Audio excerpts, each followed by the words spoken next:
បាទជំរាបសួរលោកគ្រូអ្នកគ្រូបាទ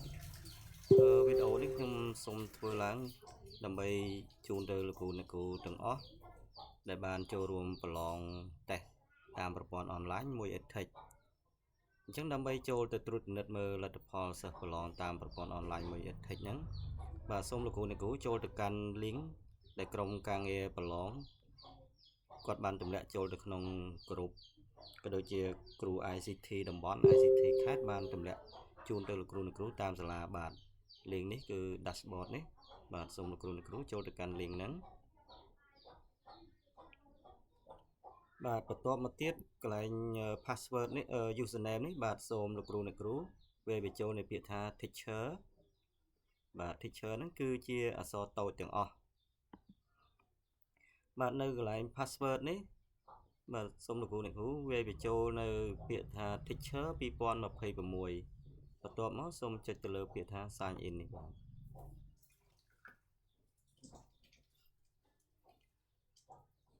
បាទបន្ទាប់ពីលោកគ្រូអ្នកគ្រូបំពេញ username និង password រួចហើយប្រព័ន្ធនឹងបង្ហាញជូនលោកគ្រូអ្នកគ្រូនៅកិច្ចការដែលលោកគ្រូអ្នកគ្រូចង់ទៅត្រួតពិនិត្យមើលបាទគឺមានផ្ទាំងគ្រប់គ្រងបាទប្រព័ន្ធគ្រប់គ្រងសាលារៀនបាទសិស្សលទ្ធផលប្រឡងរបាយការណ៍ QR ហើយនឹងការកំណត់បាទអញ្ចឹងខ្ញុំសូមបង្ហាញជូនលោកគ្រូអ្នកគ្រូ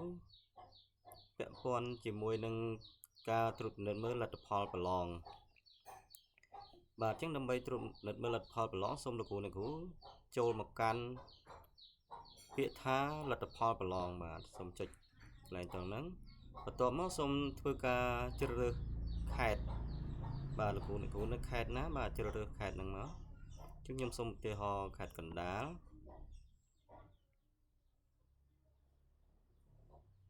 បាទបន្ទាប់មកទៀតកន្លែងខែនេះគឺលោកគ្រូអ្នកគ្រូអត់ចាំបាច់ដូរទេដោយសារយើងប្រឡងពេលនេះគឺស្ថិតនៅក្នុងខែមីនាបាទអញ្ចឹងបើខែបន្តទៀតលោកគ្រូអ្នកគ្រូអាចធ្វើការជ្រើសរើសខែដែលក្រុមការងារបានទម្លាក់និងបានរៀបចំការប្រឡងជូននៅតាមសាលាបាទអញ្ចឹងខ្ញុំសូមជ្រើសរើសខែមីនាបាទស្រុកនេះសូមជ្រើសរើសយកស្រុកក្រុងដែលសាលារបស់លោកគ្រូអ្នកគ្រូស្ថិតនៅបាទខ្ញុំសូមយកសំពើពូនបាទសាលាខ្ញុំសូមយកសាលាជ្រោយតកែវបាទកន្លែងកម្រិតថ្នាក់នេះលោកគ្រូអ្នកគ្រូបើចង់មើលតាមថ្នាក់សូមចុចកន្លែងកម្រិតថ្នាក់បើលោកគ្រូអ្នកគ្រូចង់មើលជារួមបាទគឺលោកគ្រូអូសមកនឹងឃើញលទ្ធផលប្រឡងរបស់សិស្សជារួមបាទអញ្ចឹងខ្ញុំសូមយកកន្លែងកម្រិតថ្នាក់ឧទាហរណ៍ខ្ញុំសូមយកថ្នាក់ទី7បាទបន្ទប់បាទខ្ញុំយក 7A បាទកន្លែងភេទនេះបើលោកគ្រូចង់ជ្រើសរើស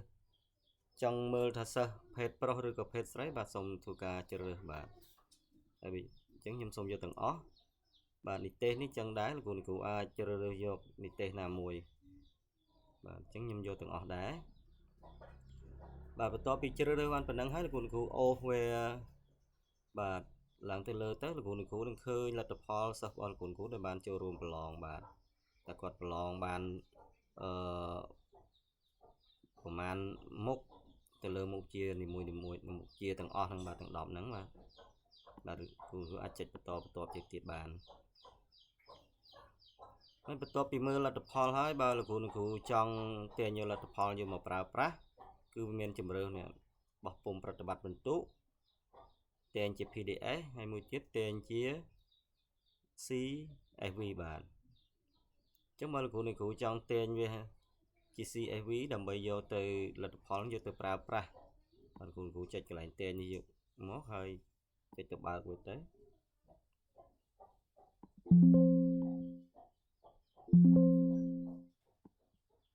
បាទនេះគឺជាលទ្ធផលដែលសិស្សបានប្រឡងអញ្ចឹងលោកគ្រូអាច copy លទ្ធផលហ្នឹងយកទៅបញ្ចូលទៅក្នុងតារាងពិន្ទុនៅតាមសាលាដែលបានរៀបចំជាក់ស្ដែងរបស់លោកគ្រូបាទមួយទៀតប្រសិនបើលោកគ្រូចង់ចូលទៅមើលរបាយការណ៍ជារួមថាតើសាលារបស់លោកគ្រូសិស្សចូលរួមប្រឡងបានប្រមាណអ្នកលោកគ្រូអាចចូលកន្លែងរបាយការណ៍នេះ